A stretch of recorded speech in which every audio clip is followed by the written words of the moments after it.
Nebojša Bakarec, narodni poslanik, je sa nama. Dobro jutro. Dobro jutro i hvala vam. Dobro jutro, Irina. Da krenemo od naslovnice politike danas. SNS i SPS još bez odluke o jednoj koloni. Sad Zorana Mihajlović kaže uopšte nisam fan socijalista, mislim da ne treba da budu na istoj listi SNS i SPS, a Goran Trivan kaže siguran sam da ćemo i mi i SNS izgubiti deo glasača ukoliko budemo na jednoj listi. Šta vi kažete? Pa dobro, politika je izabrala, tema je u redu, nego izabrala je dva čoveka koji imaju pomalo ekstreman stav u okviru obe partije. Mislim, to nije mainstream mišljenje. Da li će izgubiti deo glasača ako budu na istoj listi? Ne slažem se. Mislim, mogu, ali da li će biti, to ne znači da će biti na istoj listi. Srpska socijalistička partija Srbije ima svoj profil i zadržat će ga, ali ono što je, mislim, izvesno je da će, zato što nije logično da socijalistička partija Srbije ima svog predsjedničkog kandidata. Može da ga ima. Mislim, Srpska napredna stranka znate, nikome ništa ne uslovljava. Ali mislim da je još rano za te spekulacije, pošto nikakav problem Srpska napredna stranka i socijalistička partija Srbije nemaju, mislim, sa izborima. Znači, to je samo pitanje, a to mogu da tvrdim, koliko ubedljivo ćemo pobediti.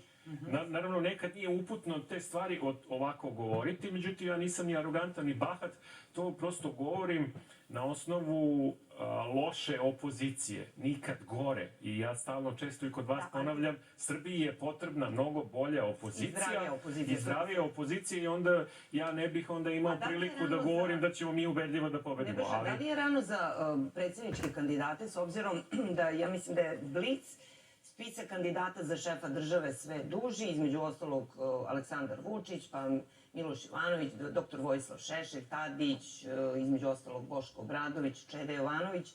Da li je rano, s obzirom na koliko nam je ostalo još 5 meseci do predsjedničkih izbora? Mislim, svi ti izbori će biti početkom aprila, dakle, ostalo je još možda i 6 meseci. Ali ono što, samo bih podsjetio, pre 5 godina Aleksandar Vučić je osvojio 55% u prvom krugu. Mislim, prilično je izvesno da sada, posle 5 godina, evidentnih još boljih rezultata, da će on dobiti u prvom krugu sa još većim procentom nego što je onaj od pre 5 godina 55%. Dakle, znači, zanimljivo je ko će biti sve ostali kandidati. Najzanimljivije što se tiče ovog dela opozicije, koji još ni dan danas se ne zna njihov kandidat. Jednostavno vagaju ko će, šta će. I evo videli smo između ostalog, sad pravi možda digresiju, ali sad je na rub srama stavljen i Branislav Lečić, s obzirom zbog njegove afere i dok je Branislav govorio šta mu se sve nameštalo, opet je bio, ajde da kažemo, deo te neke ekipe.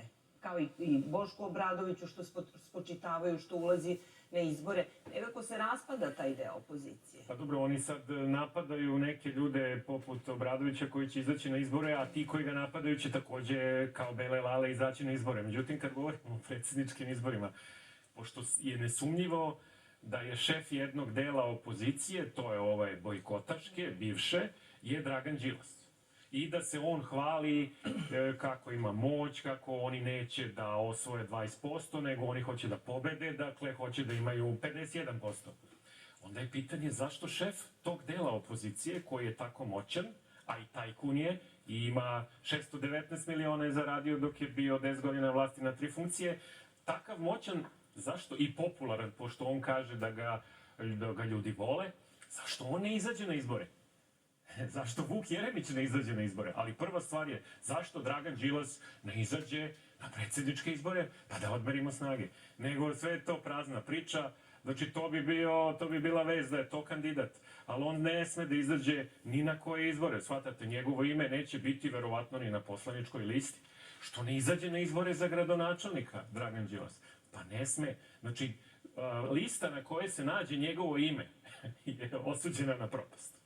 Ali možda im se, ajde kažemo, su bili u Americi, s obzirom da znamo, i da su se konsultovali šta će i kako će, s obzirom da su tražili od 6 kongresmena, između ostalo, koji su potpisali zahtev što se tiče naše zemlje, naše predsjednike. Pa dobro, kongresmena, znate, ima puno, kao što ima puno evroparlamentaraca. pa Đilasov novac, a da li je u pitanju u Americi novac, ali za Evropski parlament i Violu von Kramon nije neizvesno da nije u pitanju novac. Uvek može da nahvata 5-6 kongresmena ili 5-6 ili 10-ak europoslanika, sličnih ekstremističkih, levičarskih stranaka kao što je, on tvrdi da je njegova, Đilas, i da onda oni govore ali to je, znači, u kongresu ima koliko? 500-600 kongresmena, u Evropskom parlamentu ima isto, ja mislim, jedno 500 poslanika. Se on razočara u evroparlamentarce, s obzirom da je zvao, upravo to. Ste ipak narodni poslanik, vi znate kako je... Kakav odnos ima Dragan Đilas prema i SAD i Evropskoj uniji pokazuje da je on tokom ove godine više puta najgrublje vređao evroparlamentarce, znači i u aprilu, i EU i SAD. U aprilu je, podsjećit ću, rekao da EU i SAD i ceo Zapad podržavaju već 10 godina Vučićev fašizam, što znači da su onda i oni fašistički, a naravno da je to besmislica i time je najgrublje vredio. Setimo se da je vređao američkog ambasadora, rekao je preke da je on kao neki konobar koji se bavi samo ugostiteljstvom i da tako možda nastavi karijeru. I još je bilo uvreda na račun posle dijaloga na račun evroparlamentaraca. A ti evroparlamentarci, njih 4, su bili i predstavnici desnice i centra i levice. I on ih je sve izvređao, plus im je okrenuo leđa i napustio pregovore već prvog dana. Što je sramotno. Tako da to pokazuje, znači, da u stvari je Đilasova stranka SSP nije proevropska stranka, nego je, ne znam šta, ekstremistička stranka. Da li to govori, s obzirom, odmah da se nadovežem kad ste spomenuli fašizam, skandalozna poruka Željka Bodružića, šefa NUNS-a, Srbije izjednačio sa hrvatskim fašistima. Između ostalog, naša i hrvatska strana neguju tu estetiku poraženih strana u Drugom svetskom ratu, rekao je Bodružić. Sad ne znam da ste upućeni, ali... Da, nisam, međutim, evo, lepo ste me uputili. Znači, NUNS ima nesreću da na svom čelu, za razliku od UNS-a, ima uvek nekog ekstremistu. Evo sad je to Bodrožić. Znači, Srbija i Hrvatska, prvo, Srbija nikad nije počinila genocid, Hrvatska jeste. Srbija i Hrvatska nikako ne mogu da se izjednače. U Srbiji nemate neku promociju neofašizma, neočetništva. Hrvatska je trenutno zasnovana već godinama, da kažem decenijama, na neopromociji, neoustaštva, to je neonacizam i neofašizam. I na tome je zasnovana Hrvatska i ne može ni na koji način Srbija zbog murala Mladiću da se uporedi sa Hrvatskom, gde imate čitave ulice, gde imate nagrade zločincima, gde Gotovina slobodno šeta, a u Sarajevu slobodno šeta zločinac Naser Orić. Mislim, i podsjetit ću, kad već pominjem Mladića, o Mladiću najbolje govori izdvojeno mišljenje sutkinje Nijambe, koja je bila predsednica veća koje ga je osudilo. Ona je izdvojila svoje mišljenje i ona smatra da je on nevin po 8 od 9 tačaka. I o Mladiću, odnosno o Srebrenici, najbolje govori 1200 strana naučnog izveštaja komisije Gideona Grajfa, gde su bili najugledniji svetski naučnici koji su, da skratim, rekli da se u Srebrenici nije desio genocid i po svim njihovim istraživanjima koja su trajala godinama, na 1200 strana, da u Srebrenici nema više od 3700 muslimanskih žrtava, što je naravno zločin i što je strašno, ali je u Srebrenici se godinama pre ovog strašnog zločina 1995. dogodio strašan zločin muslimana nad Srbima, gde je pobijeno preko 2500 Srba. Jer ako je zločin ovo, to su, da kažem, jednaki zločini. I treba da imamo jednake aršine prema svim zločinima. I Srbija to ima, Hrvatska nema. Da, ali eto kad ste spomenuli mural Ratka Mladića i ta prašina koja se digla oko murala, da li je to možda paralelno s obzirom da znamo šta se dešava u Bosni, odnosno u Republici Srpskoj, jer evo vidimo u svim novinama, između ostalog, NATO odmah da rokne raketu, između ostalog, tu stoji srpski, ja mislim, Telegraf, Dodikov predlog za rešavanje krize u BiH, i vidimo i na drugim naslovnim stranama što se tiče Amerikanci i Nemci prete sankcijama Dodiku. Svaki dan se čuje veliki pritisak kada je reč o Dodiku, između ostalog i iz BiH. Kaže, kriza u Bosni i Hercegovini sve veća posle Inčkovog zakona i povlačenje Srba iz institucija u Sarajevu. Pazite, što se tiče Bosne i Hercegovine, ni Srbija, ni Republika Srpska se neće dati isprovocirati. Mislim, i drugo. Ne mogu da važe različiti aršini za Kosovo i za Republiku Srpsku. Ja smatram da za Republiku Srpsku i za lažnu državu Kosovo onda moraju da važe isti aršini. Ako je lažna država Kosovo imala pravo da se otcepi od Srbije, onda i prava država Republika Srpska ima pravo da se otcepi od ove tvorevine koja ne funkcioniše zbog ekonomije, već koliko 20 godina ne funkcioniše Bosna i Hercegovina. Onda i Republika Srpska ima pravo da se otcepi. Ali neće se tako postupati, postupaće se po Dejtonu, postupaće se po zakonima, postupaće se pomirljivo, da se traži... Dobro, zašto preti sankcijama između ostalog? Da se traži, pa zato što hoće, u stvari, cilj je ukidanje Republike Srpske. To je cilj. I da se onda majorizuje srpski narod i da se nastavi onaj proces pokrštavanja, promene, da li islamizacije u Bosni i Hercegovini ili pokatoličenja, a to je ono što su za vreme Drugog svetskog rata radile Ustaše, pošto, podsjetit ću, Bosna je za vreme Drugog svetskog rata bila deo nezavisne države Hrvatske. I, dakle, to je cilj, ali mi nećemo na to pristati, nećemo se isprovocirati i razgovarat ćemo i pregovarat ćemo kao što razgovaramo i pregovaramo o Kosovu i Metohiji. Da završim što se tiče ovog murala. To je veštački izazvana kriza. Pazite, mural, taj prvo nije jedini koji stoji u Srbiji. Taj mural Njegoševa stoji preko godinu dana. Neko je dao nalog da se MIG, da se baš u tom trenutku i bilo je par skupova i da se proba da se destabilizuje Srbija. Pa ne može da se destabilizuje Srbija na tom pitanja. Možda odgovor daje kad je bio onaj prvi skup i posle onog prvog gađanja jajima i gospođa Aida Ćorović, svega onoga ekstremizma koje ona tamo pokazala, saopštenje izdala američka ambasada, koja je rekla da Ratko Mladić, kakve veze oni imaju s tim, nije lice i sa ovim što ću sada kažem, koje Beograd treba da pokazuje svetu. A kakve to veze ima sa ambasadom SAD i da li je potrebno bilo da oni uopšte izdaju saopštenje? Ali su ga izdali. Eto, sad ste pomenuli američku ambasadu koja je uključena u neki deo priče, ali između ostalog imamo i na naslovnoj strani Informera što se tiče Koluvije. I Nemci su dokazali da ja nisam narkodiler, to ste između ostalog i vi govorili u Skupštini. Juče, da. Da. U stabljikama konoplje sa mog gazdinstva nađeno između 0,34 i 0,54% THC, što je 50 puta manje nego u marihuani koja se prodaje kao droga. Nemački novinari su to utvrdili, a istina će biti dokazana i na sudu. Između ostalog, Koluviji život je faktički upropašćen s obzirom da koliko ovo dugo traje i ocrnili su između ostalog, tu se spominjao i predsjednikov brat da je umešan i dobro znamo kako je to sve teklo.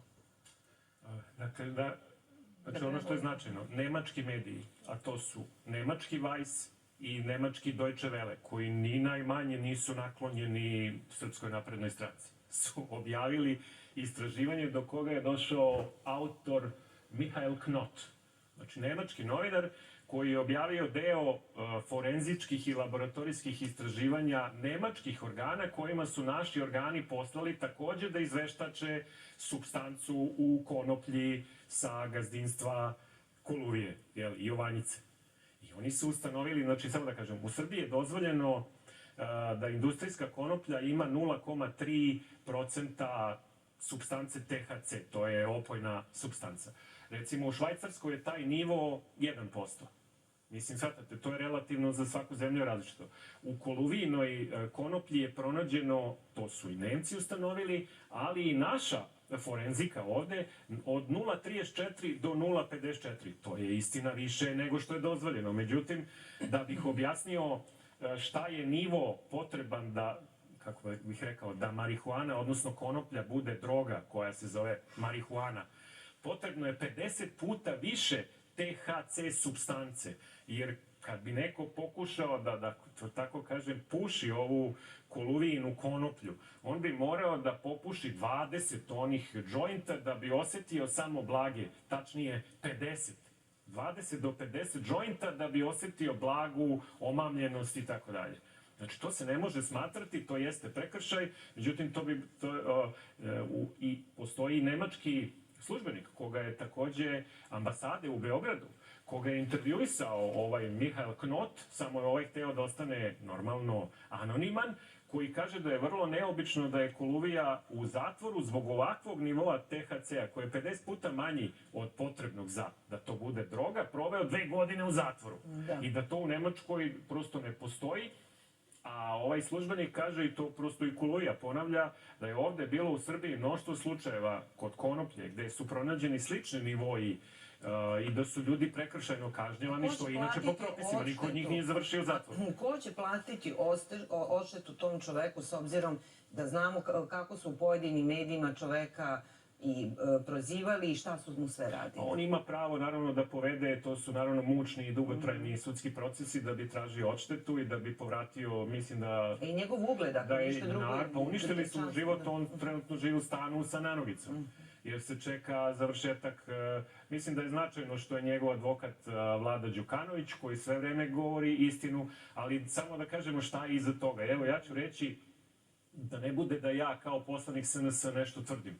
Evo, ja ću citirati Tomislava Radovanovića, načelnika službe za specijalne istražne metode u UKP-u MUP-a Srbije, od 8. to je pre mesec dana, 8. oktobra, koji je govorio o slučaju Jovanjica i rekao je da je prisluškivanje predsjednika Srbije bio plan B i da onom prisluškivanju, da je Jovanjica bila plan B onom prisluškivanju, a da je krajnji cilj bio Aleksandar Vučić, odnosno njegov brat. I Radovanović, dakle, načelnik službe, kaže da je policajac Dušan Mitić, bivši šef operative u policiji, Koluviju pokušavao da ubedi da krivicu prebaci na brata predsjednika Srbije, Andreja Vučića. I tu ću završiti sa citatima. I to je bio cilj. Cilj afere Jovanjica, na koju su se onda nakačili i Đilasovske stranke i Đilasovski mediji i objavljivali su fenomenalne i monstruozne laži o svemu. Ovaj cilj je bio opet, kao i svemu, predsjednikov brata, cilj je bio da se sruši i da, dakle, kao što čujete od uglednog policajca, Jovanjica je bila plan B, a plan A za rušenje je bilo prisluškivanje šefa države. I šta ćemo sad, mislim, na kraju sa epilogom činjenica da... Očigledno je da će ovo da se nastavi. Znate, istina, pravda je spora, ali dostižna. Jer ako su i naši forenzički organi, isto ovo, oni su ustanovili to 0,34 do 0,54, slično su objavili i ustanovili i nemački organi, što je normalno. Znači, istina će doći, a mora takođe da se utvrdi, pošto je deo policije učestvovao u nezakonitim radnjama uperenim protiv Koluvije, koji ima prava, kao i bilo koji građanin, na fair proces i da policija, naravno i sud, ali da policija fair postupa. Čekajte se, izvinite samo, imamo dokaz da su pojedini policajci, ni ovaj jedini Mitić, koga sam sad pomenuo, podmetnuli genetsku supstancu neke druge konoplje, odnosno marihuane, u slučaj i uopšte u predmet. I o tome govore i Vlada Đukanović i Koluvija. Znači, to su, prosto da kažem, da prevedem gledaocima, ljudi iz policije koji su sarađivali sa Dijanom Hrkalović i sa klanom Belivuk. To su ti isti ljudi. I to će sve jednom kroz ovaj proces ili neki drugi da se utvrdi. Ali drago mi je što su nemački mediji objavili ovo što su objavili. Da li će se to klupko odmotati s obzirom da vidimo da između ostalog i Dijana Hrkalović sama kaže da polako pravi taj dogovor sa tužilaštvom? Dakle, mogu da kažem da je njen advokat se oglasio, rekao je da nije istina da je ona u lošem psihofizičkom stanju, što je u redu, ali nije negirao ovo što ste rekli da ona traži dogovor sa tužilaštvom, dakle, verovatno ga traži i verovatno želi da postane svedok saradnik. Onda ćemo vidjeti, mislimo svakako. Adriana, imaš ti neko pitanja? Nemaš više. Imam ja još, nego da ne bude da... Može li Agrokor da bude vraćen Todoriću? Ovo je jedan od naslova u Politici. Reč je o hrvatskom biznismenu. Šta vi kažete? Ja, koliko sam pratio slučaj, ali iskreno vam kažem, pošto je to čist hrvatski slučaj, nije me mnogo zanimalo, ali sam pratio. Tu je stvar prilično čista, utvrđeno je da je to tajkun koji je kršio zakone i tako dalje, i pre svega da su silni skandali počinjeni, da je on odgovoran za to, a tako da iskreno ne vidim koji je, mislim uopšte zašto politika piše o tome i koji je interes Srbije da se bavi slučajem Agrokor i tajkunom Todorićem. Ali možda ja nisam dovoljno upućen. Da se možda podsjetimo na komemoraciju juče povodom smrti Muamera Zukorlića. Isto i o tome politika. Danas, posle Zukorlića, ostale praznina i velika pouka. Mnogo je uradio za Bošnjake koje je voleo i štitio, ali jednaku volju ulagao i u izgradnju odnosa Bošnjaka i Srba. Kako se... Da, pa ja ću još jednom iskoristiti priliku da izrazim saučešće porodici Muamera Zukorlića. Ja sam jedan od poslanika koji sede non stop u sali i praktično sam u ovih 15 meseci slušao sve njegove govore, pošto on kao mala poslanička grupa imao priliku uvek na početku. Tako da sam mogao da se osvedočim da je njegova stranka i on sam, da su mnogo doprineli pomirenju, jer se to videlo kroz njegove govore, za razliku od opet recimo nekih drugih lidera, onog jednog u Sandžaku koji je predsjednik SDA, koji zakoračio u fašizam. Znači, ovo je bio pomirljiv čovek vere, čovek Allaha, ali je radio na pomirenju i mnogo je uradio za pomirenje i za mir u Raškoj oblasti i naravno Novom Pazaru i okolini. Tako da je to veliki gubitak za našu zemlju. Što se tiče objektiva na naslovnoj strani, ali u stvari ostavit ću za kraj što se tiče sastanka predsjednika Srbije Aleksandra Vučića i Putina, da dotaknemo i pitanje Kosova. Kurti želi da udari Srbina Srbina. Vidimo što se tiče pregovora u Briselu, opet ništa od nekih konkretnih dogovora. Šta možemo očekivati s obzirom da znamo kako je Kurti prošao dole na izborima, ako pođemo samo od Prištine? Da li će doći do nekih promena, da li je pušten iz vodu ili je to neka taktika, da kažemo, Zapada, s obzirom da znamo da je on ipak, ajde kažemo, američki, odnosno da li nemački, britanski, više se ne zna čiji je čovjek. Ja mislim da se bliži trenutak, pošto su i ovi poslednji pregovori pokazali da sama Evropska unija nema ništa protiv toga, u stvari da je za, da se razgovara o zajednici srpskih opština. E sad, kako će oni njega da privole, jer, pazite, mora da postoji neka sankcija za odbijanje u celoj ovoj godini, za odbijanje pregovora. Jer na tome je bazirana Evropska unija, da se razgovara, da se vodi dijalog, a onda onaj ko neće, prosto mora da bude sankcionisan i mislim da se taj trenutak bliži, a bliži se iz toga što je i Evropska unija i SAD su videli, Kurti je na ovim poslednjim izborima, pošto su, mesec dana posle drugog, sad u nedelju bio prvog kruga, bio drugi krug. Znači, definitivno se zna, Kurti otprilike se vratio na nivo od 17. godine, on je izgubio polovinu svojih glasova iz januara ove godine. Znači, strašno je oslabio, zato što su ljudi videli da je to što on nudi, mislim, građani Kosova, znači, pre svega Albanci, da je to što on nudi čista laž, čista demagogija, da ništa nije uradio za njihov bolji život, već da samo proizvodi krizu i ekstremizme na Kosovu, izgubio pola glasova koje je imao i strašno je oslabljen i po logici stvari i to ga prozivaju sad lideri drugih stranaka bi morali, znači verovatno iduće godine na Kosovu da se održe novi parlamentarni izbori, pošto ovo apsolutno ne odgovara sadašnjem stanju stvari i neće se on povratiti. Sad, kako će oni da ga nateraju da razgovara? Jer Evropska unija je najavila da će da se razgovara o zajednici srpskih opština. Sada kad su Petković i Bislini otišli tamo. Oni su to odbili, potpisali su to i kad tad morat će da, ja ne vidim drugog nego da će biti nekih sankcija od strane Evropske unije, možda i od SAD prema njima i da se taj trenutak negde bliži iduće godine, a nažalost od dijaloga, ja sam to predvideo još početkom ove godine u januaru kad je on dobio 50, praktično 1% glasova, da od dijaloga neće biti ništa.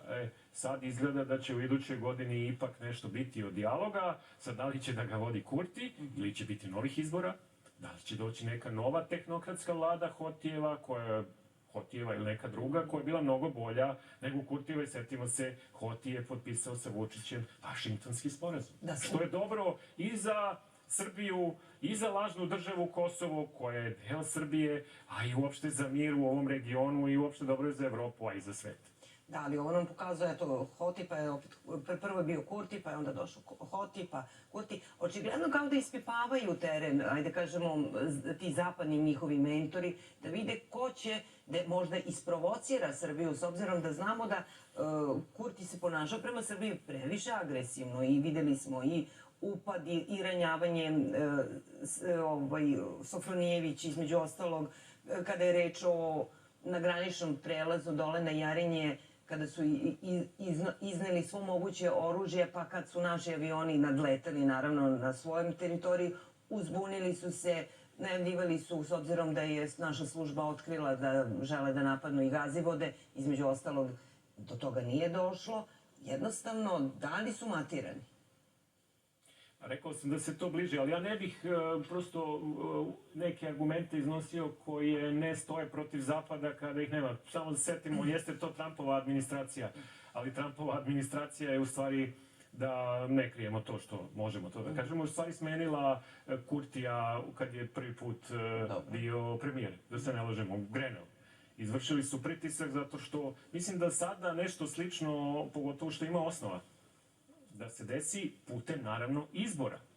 A i vi da čekaju novog ambasadora Christophera Hilla, koji ipak dolazi, a dobro, svi znamo ko je Christopher Hill. Znači, ja sam za to da se mi uverimo kako će neki ambasador, evo videli smo da je ovaj sadašnji ambasador bio sjajan prema Srbiji, da sačekamo kako da se neko pokaže na delu, da ga unapred ne otpisujemo. Što se tiče odlaska predsjednika 25. novembra za Rusiju, sastanak Vučić i Putin, dogovor u 5 tačaka. Šta možemo da očekujemo? Pa tako je, mi možemo prvo da očekujemo, pošto trenutno je svetska kriza koja je energetska, koja je u stvari izazvana COVID-om, odnosno posledicama lošeg transporta u svetu i generalno i sve to izazvalo određenu spiralu koja je dovela do gasne i uopšte energetske krize. Mi očekujemo dobru cenu gasa, mi očekujemo dalju podršku od Rusije vezanu za Kosovo i Metohiju i za Republiku Srpsku i za sve ono što Rusija kao konstruktivan partner koji nas nikada ne ucenjuje može da nam pomogne i to je značajno. Će biti u ovoj godini možda i najznačajniji događaj za Srbiju u međunarodnom pogledu. I šta mislite, da li ćemo možda od, da kažemo, Evrope ili Amerike, da li će nas gledati popreku s obzirom na taj susret? Pa mogu oni delimično samo, ali mi smo samosvojna i samostojna zemlja. Dobro, nisam mislila da će direktno, naravno, imamo pravo na sopstvenu politiku, a ta politika je uravnotežena i zbog toga oni ne mogu nešto mnogo da nam prebace što sarađujemo i sa Kinom i sa Rusijom, jer jednako tako sarađujemo i sa SAD i sa Evropskom unijom i da je upravo ključ u svemu tome je biti uravnotežen u saradnji, hajde da kažemo, sa te 4 noge stolice na kojoj sedi međunarodna srpska politika. Imamo i intervju sa Jorgovankom Tabaković, inflacija veća od planirane do polovine 2022. To su najave. Tako je, nažalost, pojavila se, mislim da ćemo mi tu inflaciju staviti pod kontrolu. Inflacija se pojavila upravo zbog energetske krize, ali inflacija se takva i još veća pojavljuje svuda u svetu.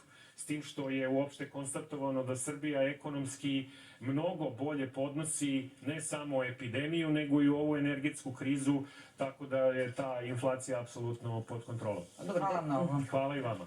Nebojša Bakarec, narodni poslanik, bio je gost našeg predstavljanja.